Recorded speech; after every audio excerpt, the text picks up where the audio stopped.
probably the biggest transition period for people in L&D in the last 20 years as far as jobs are concerned. So when the Institute began in the late 90s, almost all of our members were trainers. And then we had instructional designers join and e-learning became quite prevalent.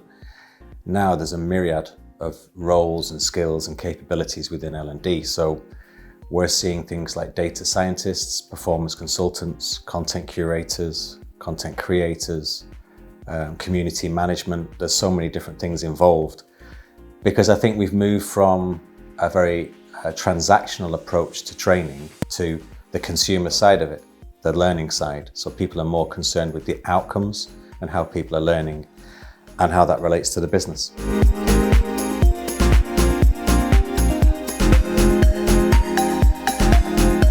Both, I think, actually. Yeah, we, as you know, we launched the capability map a few years ago. So we get an inordinate amount of data on people's skills and capabilities.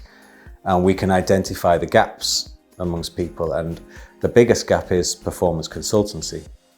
It's not the case that most people can learn how to talk the language of business. There are some people who are really passionate about being a trainer or being in L&D and aren't as passionate about how that impacts the business necessarily.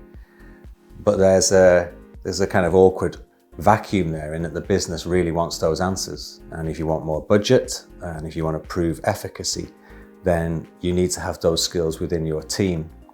So I think you can upskill some people, but we're seeing an incredible recruitment drive at the moment across the world in L&D. It's been described as an economic imperative, lifelong learning. We're seeing Glassdoor be the fastest growing recruitment site in the world. So all of that relates to the development opportunities that people get within business. And if you then take that down to the L&D department, they're actually a critical function, but only if they've got those new skills.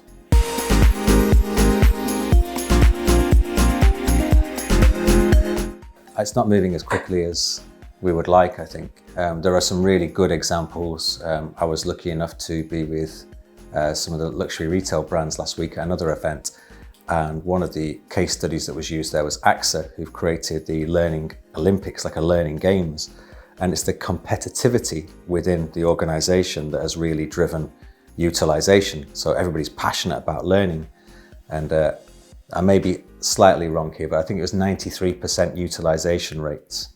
And that's ridiculous. We wouldn't get that in course consumption. So I think there are some really good trailblazers here, but most L&D functions are still quite slow to move. The three top forms of content, according to the Fosway research, video, mobile, and user generated.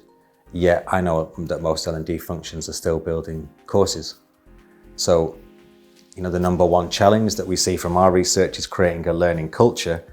The best way to do that is to get everybody involved in it and sharing content, but still L&D will create courses and try and push those courses to what they would describe as delegates when actually they're colleagues. So there's quite a few problems still to solve there.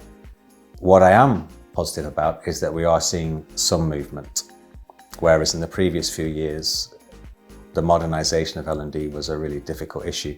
In fact, for the 4 years prior to this year, digital transformation was the number one challenge, which sort of became a systemic problem in L&D, really. Well, you start with the business, really. You know, your responsibility is to the business, whether it's trying to attract the best people to the organization, to literally impact the bottom line at the end of the day. Maybe that's a driver. Maybe it's corporate social responsibility that you're looking to impact, or keep people within the business. But unless you understand how you're going to be measured as a department, then it's very difficult to provide the solution. That's just a very basic premise, really. But we're not historically very good at doing that. So the first step is to be able to understand what the business wants. And then if you can take data from the business, which is a very hot topic at the moment.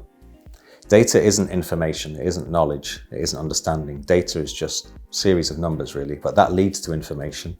And from information, you can go to knowledge, knowledge to understanding. Implementing that understanding is wisdom. And when you have that, you've got performance opportunities.